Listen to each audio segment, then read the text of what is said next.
Salut et bienvenue sur le Point Scout. Aujourd'hui, pour notre première interview en podcast, on accueille Baral Engagé du groupe de Perceval à Genève. Salut Baral, comment tu vas ? Bien toi.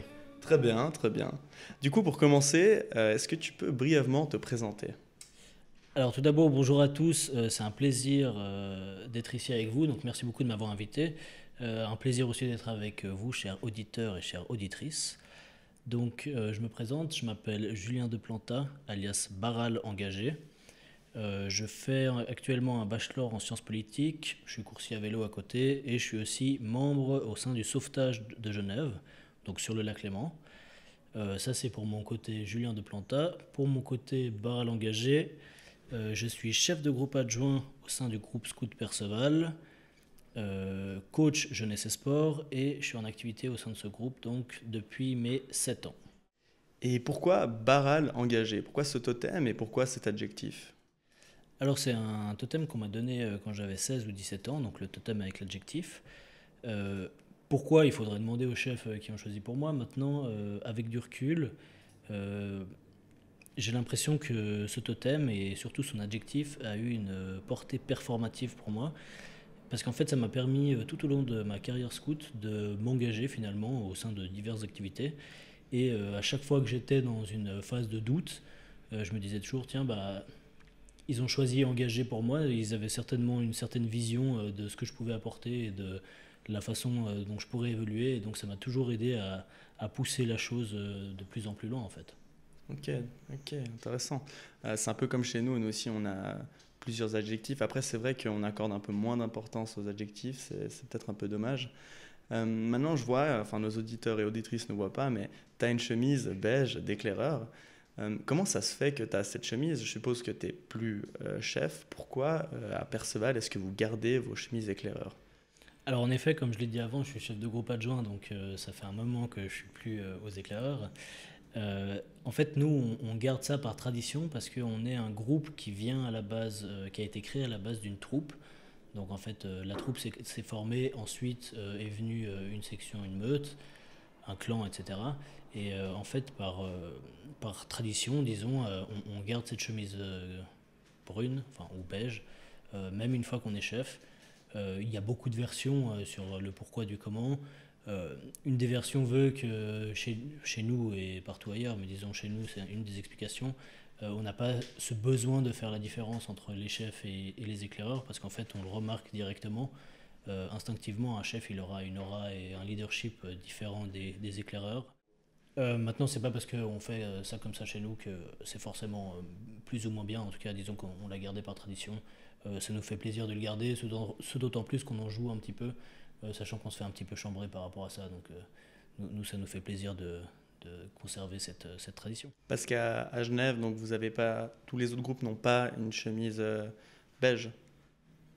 Alors, dans les autres groupes, quand les gens deviennent chefs ou responsables d'une unité, la plupart du temps, ils ont une chemise verte. Maintenant, il y a la flottille qui porte des vareuses puisqu'ils sont sur le lac et qui, eux, donc, ont un ensemble bleu. Et le groupe de la Grande Ourse qui, eux, ont des chemises de couleurs différentes aussi. Ok, ouais, c'est un peu comme chez nous, on a aussi certains groupes qui gardent donc la chemise beige, mais c'est vrai que peut-être pour des enfants qui n'ont pas rencontré beaucoup d'autres groupes de Suisse romande, ça peut être quelque chose d'un peu choquant de voir quelqu'un de 23 à 24 ans avec toujours une chemise éclair, entre guillemets. Euh, Maintenant, je voulais un peu revenir sur notre rencontre parce que du coup, on s'est rencontrés maintenant il y a à peu près un an au cours Panorama. Est-ce que tu arrives brièvement à présenter ce que c'est que ce cours Pano ? Alors, le cours Panorama, c'est un cours qui arrive à la suite des formations de chefs de camp.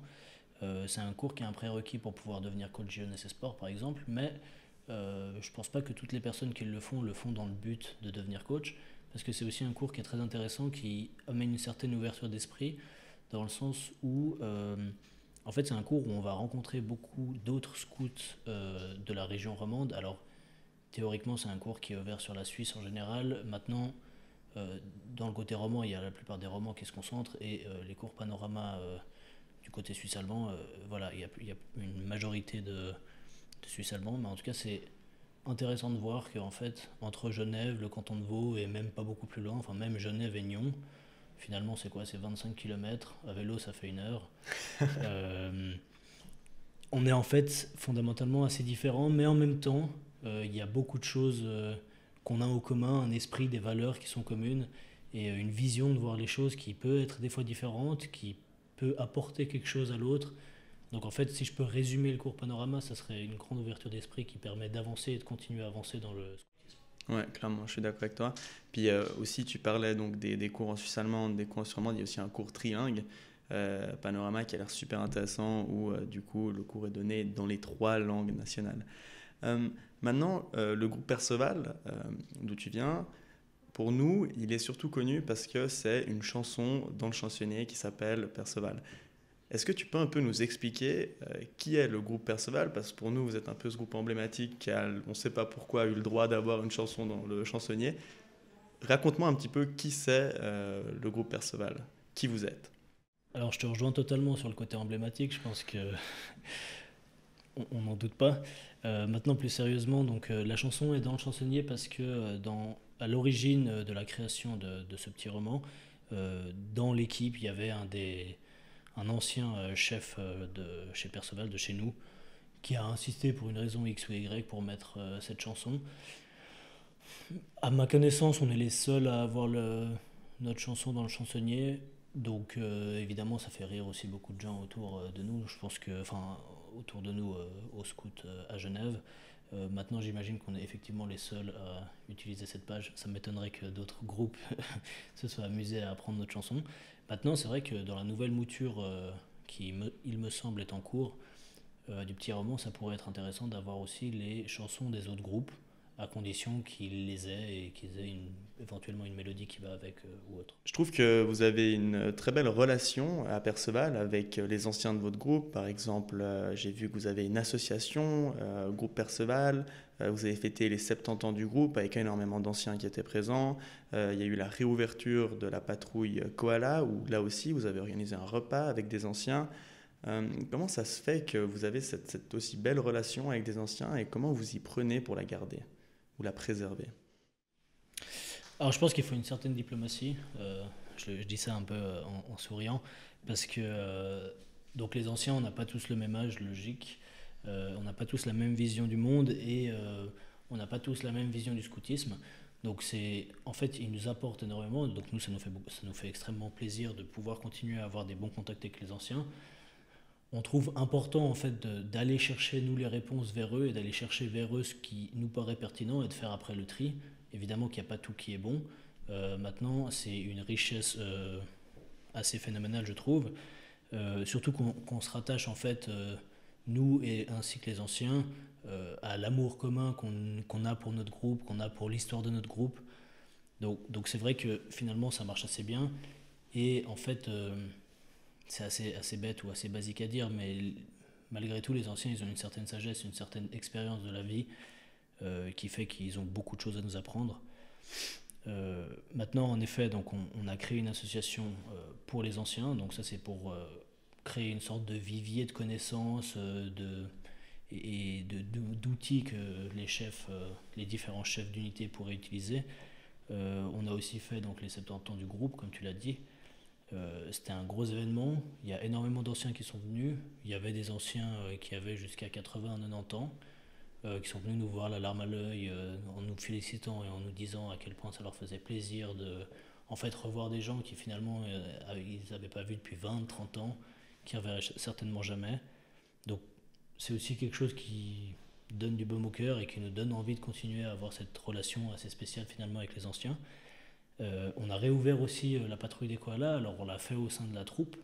Maintenant on a comment dire, on s'est aidé entre guillemets des anciens en choisissant une patrouille qui eux leur faisait aussi en partie un peu plaisir. C'est une patrouille emblématique, c'est ce qui nous a permis notamment après de faire donc ce fameux repas avec des anciens koalas qui eux ont pu, en fait le but était que les anciens koalas puissent transmettre le flambeau aux nouveaux qui viennent de rentrer dans cette patrouille fraîchement réintégrée à la troupe Perceval. Donc c'est quelque chose en fait qui nous tient particulièrement à cœur, ça marche bien. On a aussi énormément d'archives, donc on arrive à se projeter finalement des années en arrière, se rendre compte que les fondements sont là, sont encore là actuellement. Ça nous fait plaisir de voir aussi que finalement nous on n'a pas tant changé que ça Et puis voilà, moi je pense que c'est une relation win-win à partir du moment où on arrive à bien la gérer. Il faut être respectueux dans les deux sens et je pense que ils nous donnent beaucoup et on leur a aussi apporté beaucoup. Ah, c'est beau, puis ça rejoint un peu ma prochaine question. C'est que j'ai vu que vous accordez aussi beaucoup d'importance à l'histoire de votre groupe et du scoutisme en général, avec par exemple votre restauration d'archives. Déjà, c'est quoi ce service que vous proposez? Et puis, selon toi, ça vous apporte quoi de proposer ce service? Alors pour l'instant, c'est un service on l'a mis à disposition sur notre site. Pour l'instant, il n'y a encore personne qui nous a contacté pour ce faire. En fait, c'est à la suite du 70e, donc on a restauré avec mon camarade Vittorio Foglia, alias Coyote Serviable, et d'autres personnes du groupe d'ailleurs, on n'était pas que les deux, plus de 10 000 diapositives en fait. Et on s'est rendu compte à quel point les souvenirs et ce qui s'est passé avant, en fait, c'était riche d'apprentissage, d'émotions et juste de jolies photos aussi, tout simplement. Et en fait, on s'est dit qu'on pouvait proposer, si jamais des gens avaient envie qu'on leur restaure, puisque maintenant on est assez rodé, si des gens avaient envie qu'on leur restaure des diapos ou autres, bah en fait, étant donné qu'on a investi dans une machine pour cet événement, on s'est dit qu'on pouvait proposer le service à d'autres personnes. Maintenant, pour l'instant, personne n'a encore réellement fait appel à nous. On a déjà un peu numérisé pour la famille ou autre, mais ça reste quand même très local. Maintenant, nous, c'est vrai que au sein du groupe, en fait, on a la chance d'avoir une base d'archives qui est très conséquente. Là, en ce moment, on travaille pas mal, ou en tout cas, on est en très bon contact avec l'archiviste de l'association du scoutisme genevois qui s'appelle Monsieur Maillard. Euh, et en fait, on a été voir ses locaux et il nous a expliqué qu'il nous a montré une armoire. Il a 3, 4, 5 armoires, 6 armoires, je dirais. Pour tous les scouts du canton, il y a une armoire qui est que pour nous, voire deux. Donc en fait, étonnamment, on a gardé toutes ces archives. C'est un groupe qui est resté uni dès la création et c'est ce qui fait qu'en fait maintenant il a une identité très forte. Et c'est aussi, je pense, en partie pour ça que on est attaché à tout ça parce qu'on n'a pas envie de le perdre. On n'a pas envie d'être la génération qui aura tout perdu au final. Et Mhm. j'imagine que ça se perpétuera, on l'espère, le plus possible. Ah, c'est très intéressant ce que tu dis et je pense que ça explique aussi la belle relation que vous avez avec vos anciens.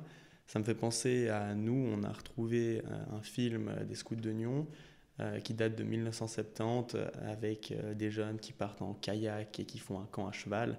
Et c'est vrai que ça nous a permis de nous rendre compte que notre groupe va beaucoup plus loin que ce que nous on fait et puis que c'est quelque chose qui a eu un gros impact sur énormément de personnes et puis qu'on veut essayer de faire en sorte que ça perdure et que ça continue.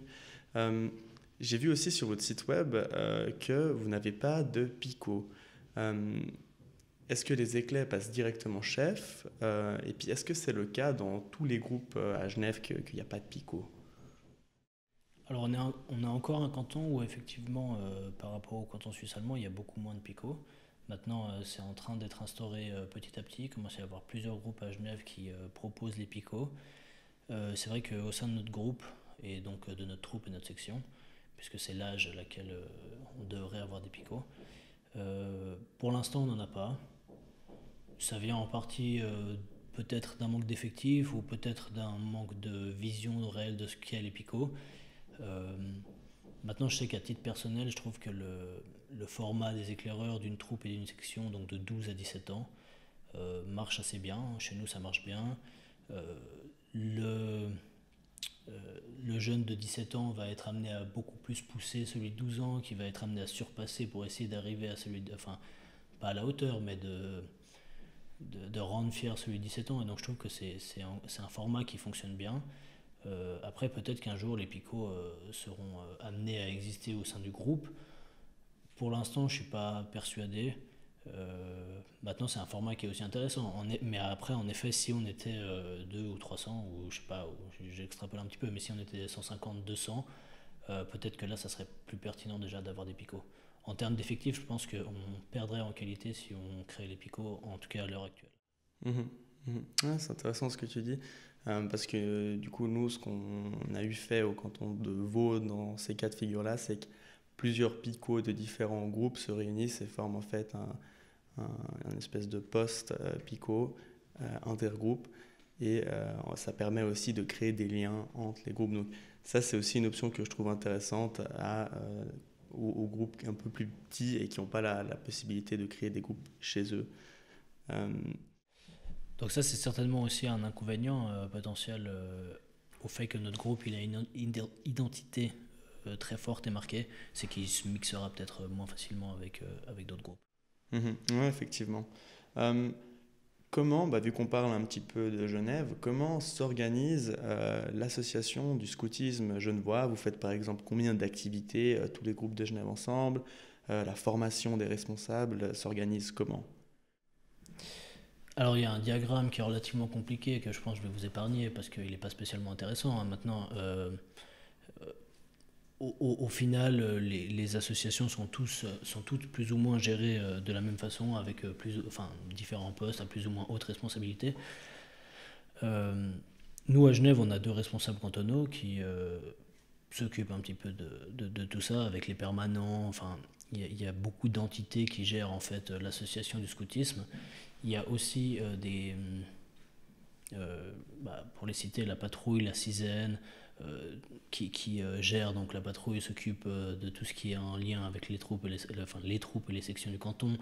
La CISEN s'occupe des meutes, des rondes et autres. Donc voilà, il y a tous ces groupes et instances qui chapeautent un petit peu au niveau cantonal. Tous les chefs de groupe sont amenés à siéger relativement fréquemment à des conférences cantonales où là on discute de tout ce qui se passe au niveau cantonal, on est amené à donner notre avis, à voter et autres. Maintenant pour ce qui est des formations, donc les formations sont dispensées par les équipes cantonales, les équipes de branche. En général il y en a une par année à Pâques, pour ce qui est des formations M1, M2, donc chez vous c'est... Licence A et licence B. Voilà. Donc ça c'est des formations qui ont lieu en général à Pâques. Maintenant on essaye d'ouvrir de nouvelles formations, enfin de nouvelles dates pour ces formations en question. Typiquement cette année il y en aura une qui aura lieu en novembre.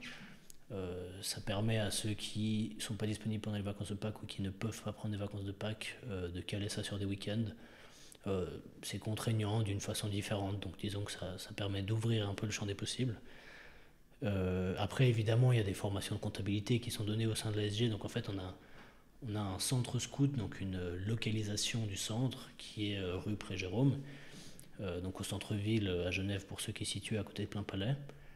Et c'est un peu de là que beaucoup de choses partent et que tout est centralisé. Il y a beaucoup de groupes qui vont aussi y travailler si jamais leurs locaux sont trop petits. On a accès à de l'informatique, à des imprimantes et autres. Et, euh, et voilà, je crois. Ouais, je trouve très intéressant. Je trouve très intéressant parce que nous, c'est quelque chose qu'on n'a pas vraiment sur le canton de Vaud parce qu'on est quand même un canton qui, au niveau de la superficie, est beaucoup plus grand. Et puis, à ma connaissance, il n'y a pas vraiment un local de l'association cantonale vaudoise. Et donc, on est un petit peu moins unis parce que moi aussi, c'est quelque chose qui m'avait marqué quand j'ai fait le cours Panorama avec toi. Tous les scouts genevois, vous vous connaissez, tandis que sur le canton de Vaud, on ne se connaît pas forcément parce qu'on ne se voit pas forcément souvent, on n'a pas un endroit comme vous avez près de Plainpalais pour se retrouver. Alors c'est vrai que la plupart des chefs en fait se connaissent, se rencontrent, surtout à travers les différentes formations qu'on a, étant donné qu'on les fait uniquement entre Genevois. Donc là on est amené évidemment à rencontrer, en fait chaque année il y a une volée de chefs différentes et on est amené à rencontrer toute notre volée assez vite. C'est d'autant plus qu'il y a des activités cantonales, comme le challenge par exemple pour les troupes et les sections, donc éclaireurs et éclaireuses.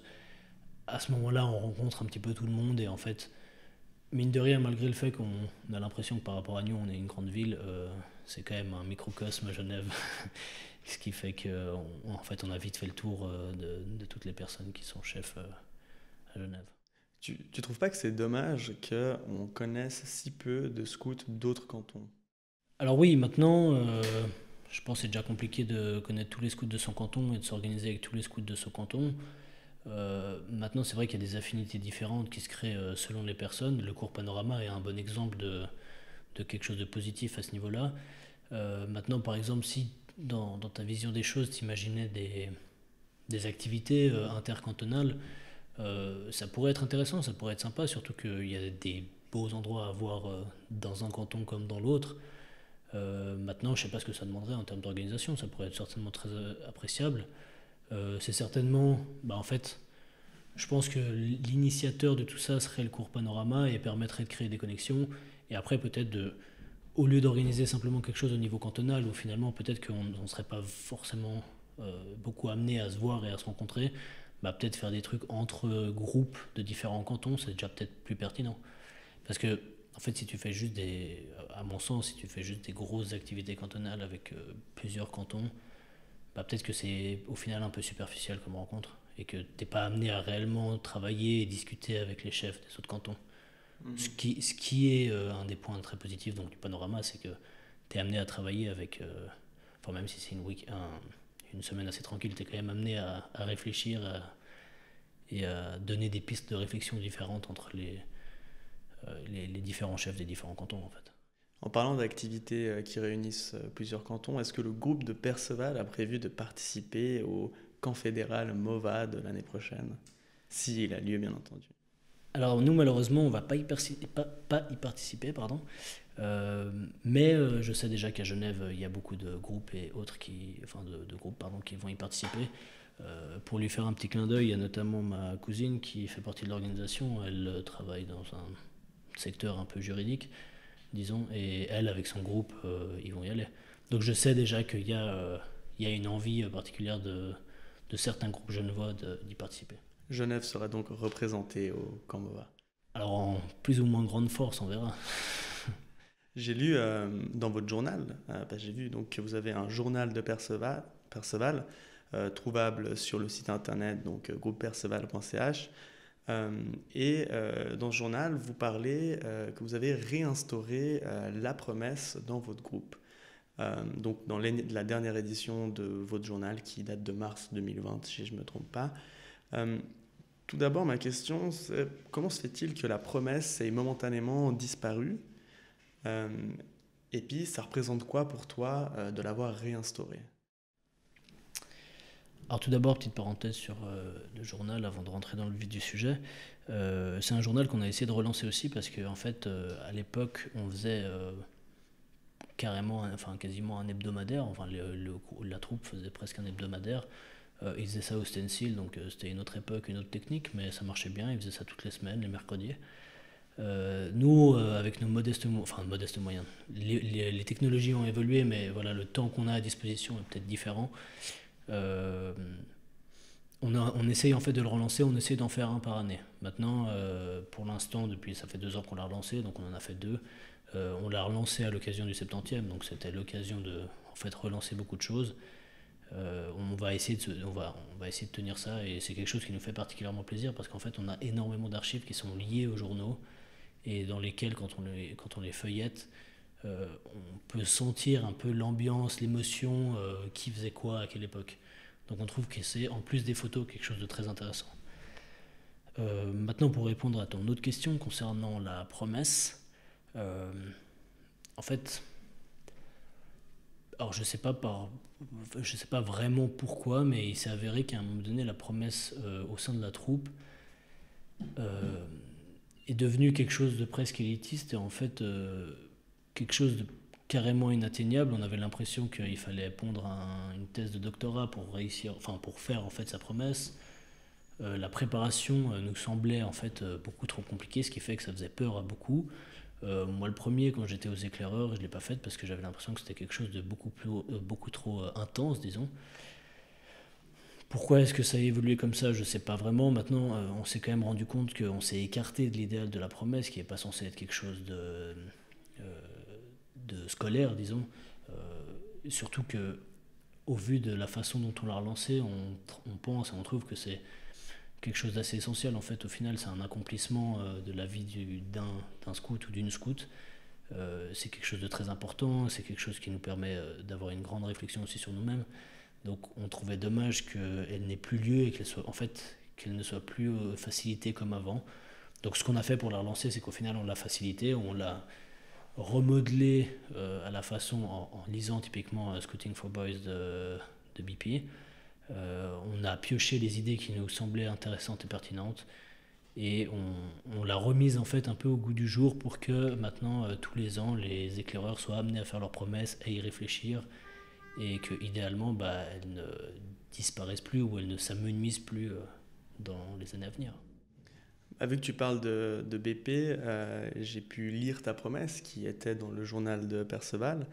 Et j'ai beaucoup aimé en particulier donc cette phrase que BP a écrite dans sa lettre d'adieu. Essayez de quitter la terre en la laissant un peu meilleure que vous ne l'avez trouvée, et quand l'heure de la mort approchera, vous pourrez mourir heureux en pensant que vous n'avez pas perdu votre temps et que vous avez fait de votre mieux. Est-ce que c'est dans cet esprit que tu as lancé les courses à domicile pour Perceval? Alors je suis ravi que tu reviennes sur cette phrase parce que je pense que c'est effectivement une phrase qui est très lourde de sens. Euh, pour moi, elle évoque aussi beaucoup le côté altruiste en fait qu'on développe au scout, et pour moi c'est une des qualités premières qui fait un bon scout en fait. Donc je suis ravi que tu l'aies souligné. C'est un petit peu dans cet esprit effectivement qu'on a lancé les courses à domicile avec tout mon groupe. En fait, mon chef de groupe, donc Vittorio Foglia, que j'ai mentionné plus tôt, est tessinois et a vu les scouts de Biasca faire ça. Donc en fait, ni une ni deux, on a vu ça, on s'est dit tiens, on va lancer direct. On a vu ça le samedi, le lendemain c'était parti. Et c'était quelque chose qui était en fait... C'était difficile de plus coller à l'esprit du scoutisme, à l'esprit de la promesse, de la loi, qu'avec cette action. En fait, elle était presque en fait, pour dessiner pour en fait, cet esprit du scoutisme. Donc nous, on a saisi l'occasion et effectivement, c'est dans cet esprit qu'on a lancé tout ça. Et donc, pour les auditeurs et auditrices qui nous écoutent, ça consistait en quoi cette action et ce service de course à domicile? Est-ce que tu peux brièvement un peu retracer le pourquoi du comment il s'est mis en place? Alors donc on a proposé, d'ailleurs comme vous avec les scouts de Nyon, on a proposé des courses donc des courses à domicile évidemment gratuites, enfin on faisait ça de façon totalement bénévole, pour les personnes à risque durant la période de pandémie du coronavirus, donc au début, à un moment où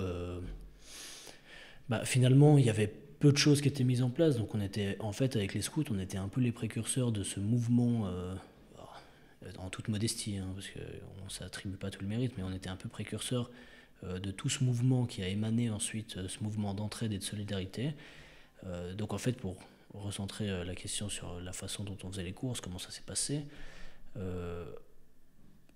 pour être tout à fait honnête, la première fois, on a pris des caddies, on s'est dit, bon, on a reçu quelques commandes, 4-5 commandes, on a fait les courses, on les a livrées en voiture. On ne se rendait pas compte, en fait, à terme, enfin, plus on avançait de l'afflux de personnes en fait, qu'il y aurait. Parce qu'on a commencé avec 4 ou 5 commandes. Donc on allait, on faisait les courses, on livrait chez la personne. Avec un bulletin de versement, elle pouvait payer comme elle voulait. Évidemment, on évitait le cash pour toutes les raisons d'hygiène. On faisait ça avec un masque, des gants, enfin, tout ça, on était assez bien rodés. On a dû le mettre en place. Au début, c'était pas forcément optimal.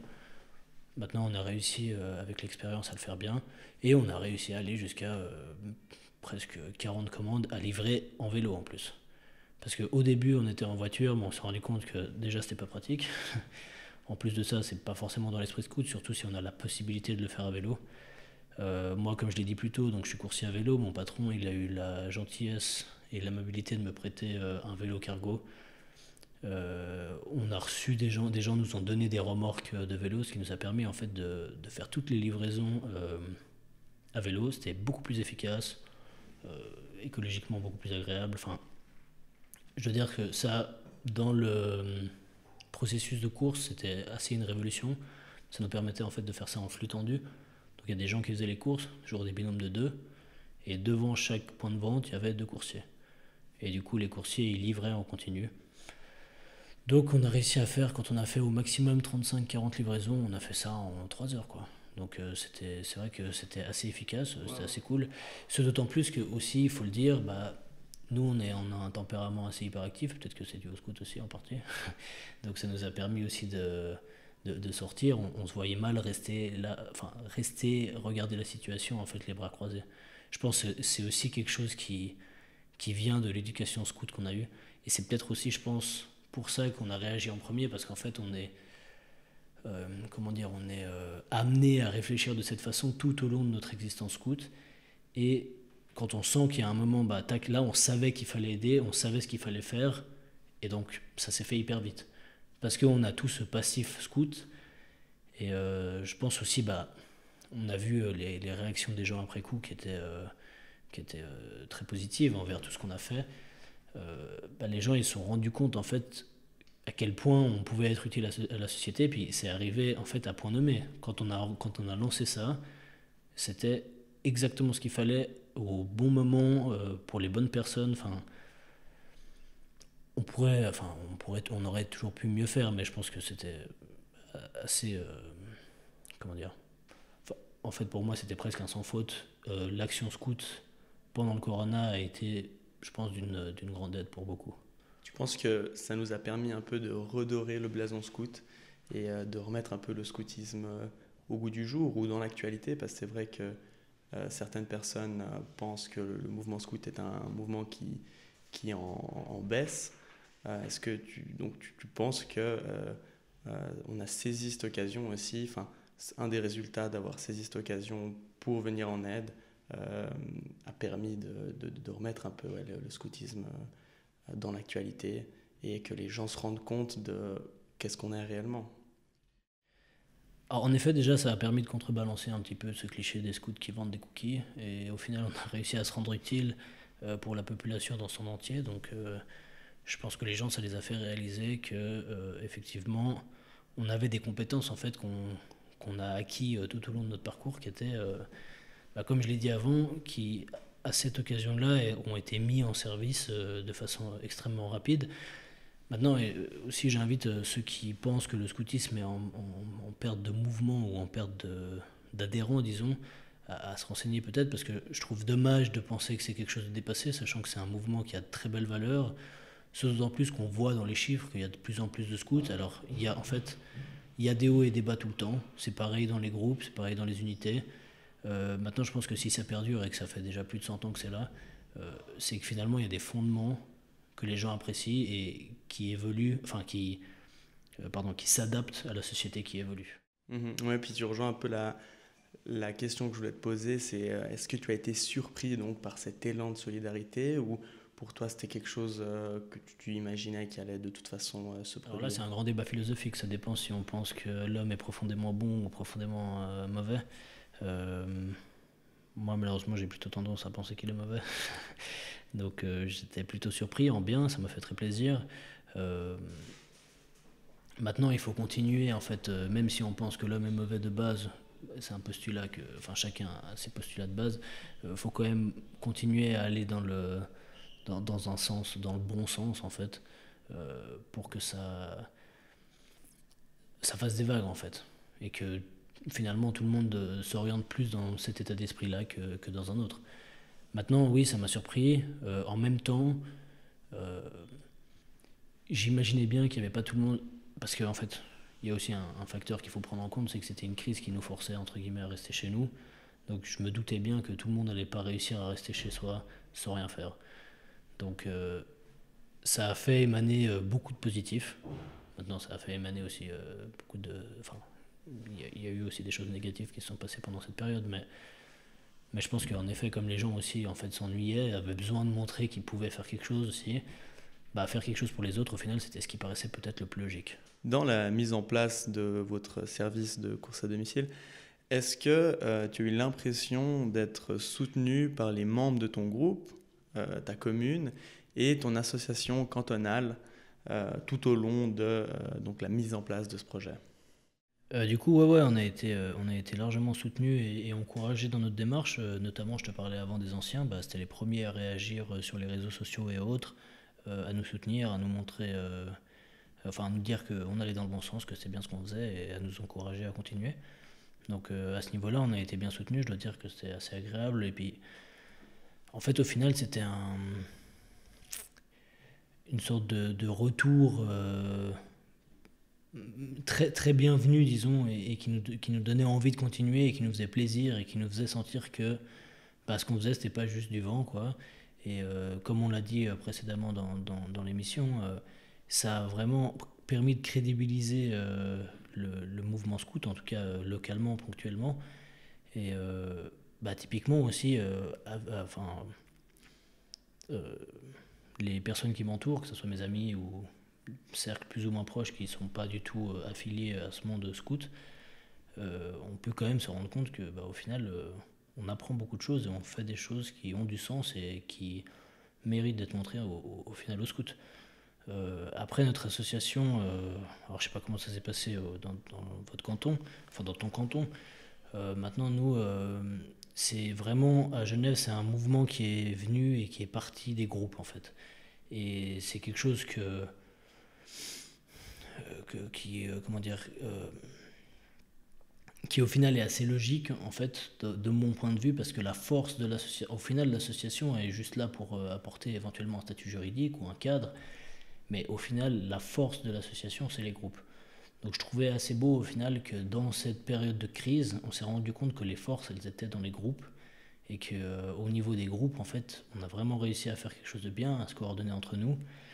Et voilà, ça a énormément marché. Alors, pas tous les groupes de Genève ont pu se permettre de faire ces livraisons, mais quand même une grande partie. Et on a réussi à se coordonner, donc ça faisait plaisir à voir. Pour revenir un petit peu juste en arrière, tu m'as demandé donc de quelle façon on a été soutenu par les différents groupes, communes ou associations. Moi, je voulais juste souligner un message qu'on a reçu d'un ancien en fait, qui nous a fait particulièrement chaud au cœur. Alors, je vais vous le lire. En gros, il nous remercie d'avoir fait ce qu'on a fait, et je trouvais particulièrement intéressant le ton qu'il a employé en fait. Donc, je cite: Encore une fois, un grand merci pour ces BA de grande envergure. On pourrait dire que vous faites honneur au foulard que vous portez, mais je dirais que c'est l'inverse et que c'est un honneur que d'avoir pu porter le même foulard que vous et que vous mettez si bien en valeur. Chapeau le groupe, continuez. Je trouvais hyper intéressant en fait cette inversion où on a plutôt tendance à être fier de nos origines, à être fier de comment le scoutisme a évolué au sein de notre groupe. Et là en fait j'ai trouvé que ce message était particulièrement touchant parce que la personne en question se disait mais en fait c'est moi qui suis fier de vous. Et pour moi c'est une inversion qui est assez forte parce que les anciens peuvent parfois être avares en compliments, hein, on les connaît. Et là j'ai trouvé vraiment que c'était voilà, un message qui nous a fait chaud au cœur. J'avais particulièrement envie de le souligner, quoi. Ouais, c'est beau, c'est beau. Euh, on a aussi ouais, reçu pas mal de messages comme ça. Ma prochaine question, et je pense que elle rejoint un peu le message que tu as reçu. Est-ce qu'il y a un moment en particulier pendant votre action qui t'a touché, euh, plus particulièrement peut-être que d'autres? Alors, c'était une action globale, donc il n'y a pas vraiment de moments particuliers qui m'ont touché, si ce n'est que toutes les interactions qu'on avait avec les gens étaient particulièrement agréables. Ce qui est marquant, c'est le sourire des gens, enfin, donc pas le nôtre, parce qu'on était derrière un masque, mais le sourire que certaines personnes qui n'étaient pas masquées pouvaient avoir. En fait, juste, on se rendait compte simplement qu'on les aidait de la façon la plus pure possible. Ils étaient totalement reconnaissants. Il y a des gens qui nous ont évidemment écrit des lettres, des textes, etc. Pour nous remercier, mais simplement voir le visage des gens, leur sourire, si jamais ils n'étaient pas masqués, leurs yeux, à une distance respectable évidemment, c'était en fait pour moi la chose la plus forte. Et pour citer un petit peu un exemple un peu plus précis, bah, on a eu l'occasion de faire les courses pour la mère d'un ancien percevalien.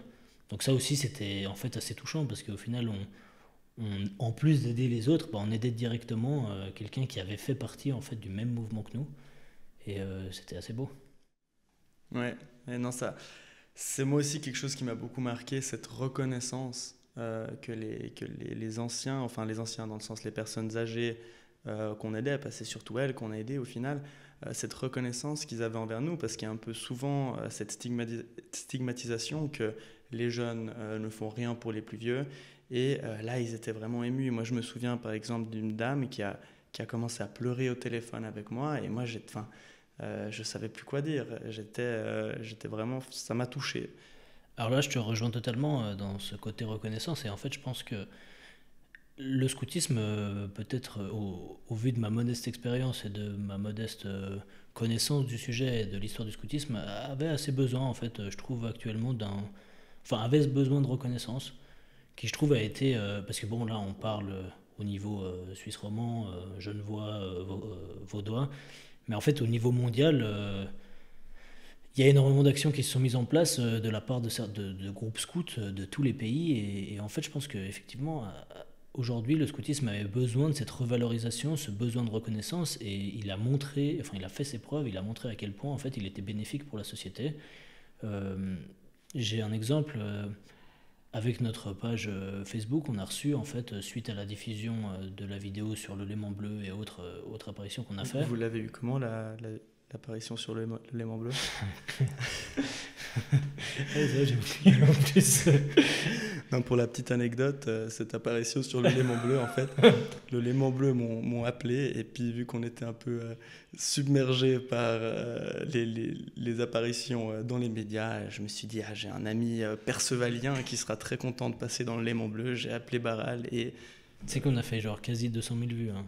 Donc suite à cette apparition dans le Léman Bleu et enfin autres médias, en fait il y a des gens qui nous ont contactés enfin des scouts du monde entier qui nous ont contactés sur notre page Facebook pour nous dire tiens il y a un scout de Turquie qui nous a envoyé des photos où il montrait qu'ils étaient en combinaison et ils désinfectaient les rues, les arrêts de bus, un truc. Enfin beaucoup de gens en fait nous ont montré euh, des preuves, des photos, des vidéos d'actions qu'ils ont effectuées au niveau local à travers ce prisme du scoutisme. Et en fait, bah voilà, ça rejoint très bien le scoutisme avait besoin de reconnaissance, je pense, et a montré à quel point ces valeurs étaient fortes et intéressantes pour la société, en fait.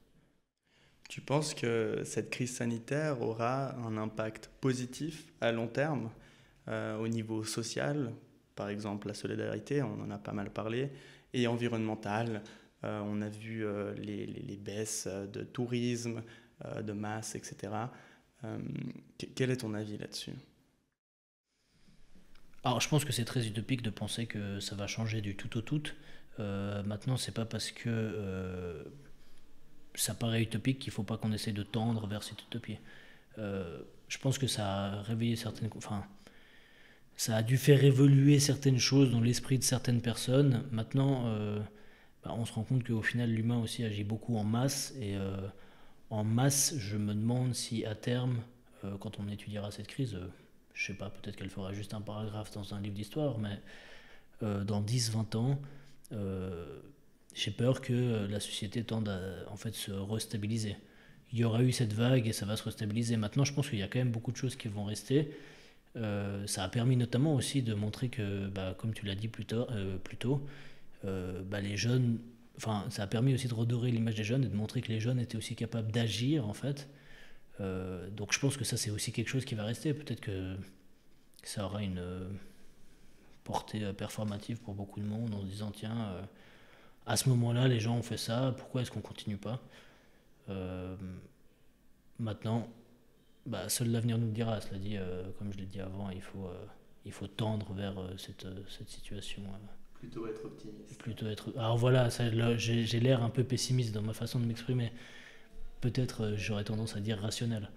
Mais donc ça c'est pour les petits détails linguistiques. Maintenant c'est vrai que je pense que c'est toujours mieux d'être optimiste.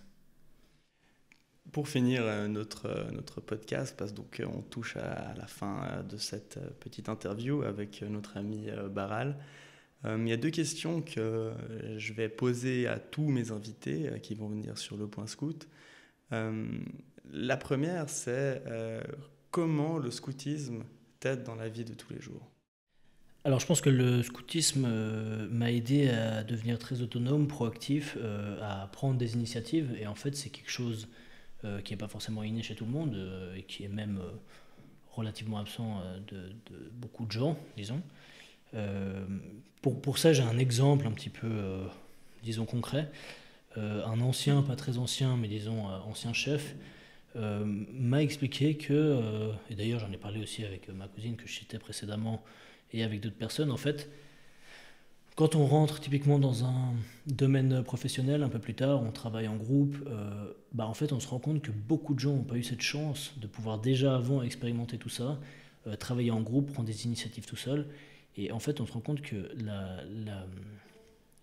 comme je l'ai dit, l'éducation scout qu'on a reçue est énorme, on ne se rend pas compte parce aussi on a tendance à beaucoup discuter entre scouts, on est beaucoup entre nous, enfin on a l'impression que c'est en fait des choses normales, mais qui au final, rapporté à la société dans son entier, on se rend compte qu'on a alors sans prétention, donc on a acquis un certain nombre de qualités, comme la prise de décision, la prise de risque, enfin, l'autonomie, la proactivité, en fait, au sein des scouts, quoi. Et c'est quelque chose dont, voilà, donc mon ami me disait, tu verras, dans le monde du travail, tu te rendras compte que quand tu travailles en équipe, il y a beaucoup de gens, en fait, tu as l'impression qu'ils sont capables de rien faire. Et pour toi, ça te paraît évident, alors simplement tu vas le faire.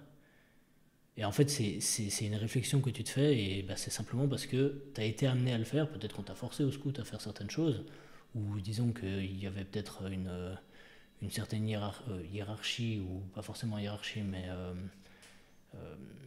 une certaine mouture, disons, pyramidale, qui faisait que tac, tu faisais ça, et en fait, à terme, ça devient des automatismes, et même les corvées, les trucs qui peuvent paraître chiants, ça, on va couper, qui peuvent paraître désagréables pour les autres, toi, tu le feras en fait vite avec plaisir, comme ça, c'est fait, et on n'en parle plus. Donc, je pense que voilà, c'est proactivité, autonomie, prise d'initiative. Très intéressant. Et dernière question. Oui. Alors, pardon, évidemment, tout ce que je dis, ça ne veut pas dire que c'est pas atteignable euh, en faisant autre chose que les scouts. Là, on est dans un cadre scout, donc je donne mon expérience vis-à-vis des scouts. Maintenant, je connais beaucoup de gens qui ont acquis les mêmes compétences de façon différente. Maintenant, c'est pour moi un chemin pour y arriver au final. Ouais, je te rejoins dans à peu près tout ce que tu as dit. Je pense que tu as bien résumé, en tout cas pour moi aussi, ce que le scoutisme m'apporte. Euh, Dernière question pour clôturer ce podcast. C'est quoi ton meilleur souvenir au scout? Alors moi, je dirais ma promesse, parce que en fait, pour moi, c'est un petit peu l'apogée de ma vie d'éclaireur, de jeune chef, avant de passer au groupe, donc de chef de terrain. Euh, on a mis du temps à la relancer, ça faisait longtemps que ça germait dans mon esprit, j'ai eu le temps d'y penser, peut-être qu'elle était du coup mieux préparée que ce que j'aurais fait avant, même si elle aurait été tout autant valable. Euh, le moment était absolument magique, on était sur une île au milieu d'un lac, faut peut-être pas le dire, mais bon, voilà. Euh, non, en fait, tu vas couper juste avant, on était sur une île. On était sur une île au milieu d'un lac, c'était juste magique, avec le lever de soleil. Des anciens ont fait le déplacement, donc on était dans les Grisons, des anciens ont fait le déplacement de Genève jusque dans la vallée de Poscavo dans laquelle on était. Donc en fait c'est vraiment un concentré un petit peu de tout ce que j'ai fait mûrir au scout. Et donc pour moi c'est un événement marquant qui en fait aussi, parce que c'est une question évidemment qui est assez dure, auquel il est dur d'avoir une réponse facile, qui permet en fait de concentrer un peu tout ce qui m'a fait grandir au scout et de le mettre en un point que j'appelle apogée. Maintenant, ça ne veut pas dire que je fais que descendre depuis ce point-là, mais un point en tout cas important pour moi dans mon parcours scout. En tout cas, merci Baral pour toutes tes réponses et ta dernière réponse que je trouve très, très belle et très vraie. On sent que ça vient du fond du cœur. Merci d'être venu jusqu'à Nyon pour ce podcast. Je te souhaite le meilleur pour la suite et j'espère qu'on se recroisera bientôt. Quant à vous, chères auditrices et auditeurs, vous pouvez trouver tout le reste de nos podcasts sur notre compte Spotify et notre chaîne YouTube. N'oubliez pas de nous suivre sur Instagram @le.scout et d'aller jeter un coup d'œil à notre site web le.scout.ch. BPMG et à une prochaine.